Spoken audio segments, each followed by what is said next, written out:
भारत के पूर्व राष्ट्रपति प्रणब मुखर्जी की बेटी शर्मिष्ठा मुखर्जी की किताब प्रणब माय फादर ने सियासी गलियारों में हलचल पैदा कर दी है। इस किताब में कांग्रेस नेता राहुल गांधी को लेकर कई खुलासे किए गए हैं। इसके अलावा भी वो पार्टी को लेकर खुलकर अपनी राय रखती रही हैं।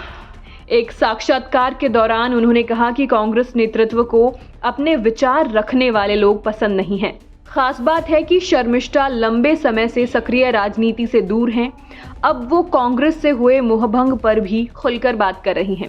उन्होंने कहा, विचारधारा पर बात करें तो मुझे कांग्रेस में भरोसा है। मैं धर्मनिरपेक्षता और उदारवाद के साथ हूँ, लेकिन अब इसकी स्थिति देखिए। ये वो सब कर रहे हैं जिसका आरोप ये भाजपा पर लगाते थे। उन्होंने कहा, मुझे पता लगा कि शीर्ष नेतृत्व को ये नहीं पसंद कि उन पर कोई जोर डाले। वो ऐसे किसी व्यक्ति को भी सहन नहीं करते थे जिनकी अपनी खुद की कोई सोच हो। वे उदारवादी होने का दावा करते हैं, लेकिन वे खुद और उनके समर्थक इतनी असहिष्णुता क्यों दिखाते हैं। शर्मिष्ठा मुखर्जी ने अपनी किताब में बताया था कि राहुल गांधी ने 27 सितंबर 2013 को पूर्व कैबिनेट मंत्री और पार्टी के संचार विभाग के प्रमुख अजय माकन द्वारा आयोजित प्रेस कॉन्फ्रेंस में भाग लिया था और प्रस्तावित सरकारी अध्यादेश को पूरी तरह से बकवास कहा था। फिर सभी को आश्चर्यचकित करते हुए अध्यादेश की एक प्रति फाड़ दी।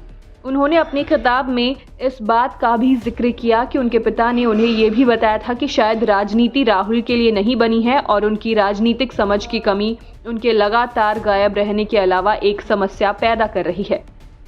शर्मिष्ठा का कहना है कि 2014 में राजनीति में शामिल होने के बाद वो अपने पिता के साथ उस वर्ष कांग्रेस के पतन के कारणों पर चर्चा कर रही थी। नरेंद्र मोदी के नेतृत्व में भाजपा के सत्ता में आने के बाद कांग्रेस अब तक के सबसे निचले स्तर 44 सीटों पर आ गई। उन्होंने मुझसे कहा कि अन्य कारणों के अलावा राहुल का गुस्सा कांग्रेस के ताबूत में आखिरी कील था। पार्टी के उपाध्यक्ष ने सार्वजनिक रूप से अपनी ही सरकार के प्रति ऐसा तिरस्कार दिखाया था, लोग आपको फिर से वोट क्यों दें। किताब में शर्मिष्ठा ने दावा किया है कि प्रधानमंत्री नरेंद्र मोदी उनके पिता प्रणब मुखर्जी के पैर छूते थे। उन्होंने लिखा, जब वो पहली बार प्रधानमंत्री बने तब मेरे पिता ने उन्हें कहा था कि वो उन्हें संविधान पर सलाह देंगे, लेकिन उन्हें राजनीति में नहीं घसीटा जाना चाहिए। मुखर्जी ने भारत के वित्त मंत्री के रूप में कार्य किया।